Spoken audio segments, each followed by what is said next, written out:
Hello and hi. ഇന്നത്തെ ഈ ഒരു റെസിപ്പി എന്ന് പറയുന്നത് ഗ്രീൻ പീസ് സ്റ്റൂ ആണ്. ഒരു വെറൈറ്റി ഞാനിവിടെ ചെയ്തത് നിങ്ങൾക്ക് ഷെയർ ചെയ്യുന്നു. ഈ കാണുന്ന ഗ്രീൻ പീസ് 1 കപ്പാണ്. അത് ഞാൻ തലേദിവസം വെള്ളത്തിലിട്ട് വെച്ചിരുന്നതാണ്. അപ്പോൾ അത് നന്നായിട്ട് കുതിർന്നിട്ടുണ്ട്. ഇവിടെ നമുക്ക് പാൻ വെച്ചിട്ട് ഞാൻ വെളിച്ചെണ്ണയാണ് ഒഴിച്ചിരിക്കുന്നത്. അതിൽ 2 പട്ട, 3 ഏലക്ക, 3 ക്ലോവ്സ് കറിയാമ്പൂട്ട്, അത് പൊട്ടിയതിന് ശേഷം 2 മീഡിയം സൈസ് സവാളയാണ് അരിഞ്ഞ് അതിനെ വഴറ്റുന്നുണ്ട്. 2-3 പച്ചമുളകും ചേർത്തിട്ടുണ്ട്. ഈ സമയം 1 ടീസ്പൂൺ ഇഞ്ചിയും വെളുത്തുള്ളിയും കൂടെ നന്നായിട്ട് ചതച്ച് പേസ്റ്റാക്കിയത് ഇതിൽ ചേർത്ത്.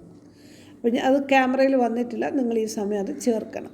ഞാൻ ചേർത്തിട്ടുണ്ട്. പിന്നെ ഉപ്പും കൂടെ ചേർത്ത് നന്നായിട്ട് വഴറ്റണം. ഇതിൽ ശരിക്കും ഇത് ബ്രൗൺ കളറൊന്നും ആകേണ്ട, നല്ലൊരു വെന്ത് ഒന്ന് വഴണ്ട് വരുമ്പോൾ നമുക്ക് പച്ചപ്പട്ടാണി ചേർക്കാം. ഞാൻ നല്ല വെള്ളത്തിലാണ് ഇത് പിന്നെ എന്താ പറയുക ചേർത്ത് കഴുകിയതിനൊക്കെ ശേഷം കുതിർത്തതിന് ശേഷം നല്ല വെള്ളത്തിലിട്ട് വെച്ച് ആ വെള്ളത്തോടുകൂടി ഞാൻ ഒഴിച്ചതാണ്.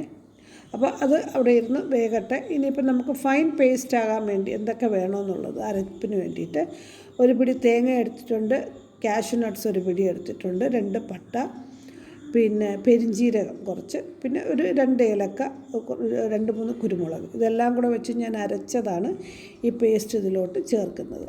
അപ്പം നന്നായിട്ടൊന്ന് ഇളക്കി കൊടുത്ത് ഒരുപാടിട്ട് തിളപ്പിക്കേണ്ട. നല്ലൊരു മണമാണ്. അപ്പത്തിനൊക്കെ വളരെ നല്ലൊരു എന്താ പറയുക ഒരു ഡിഷായിട്ട് കറിയായിട്ട് നമുക്ക് ഉപയോഗിക്കാം.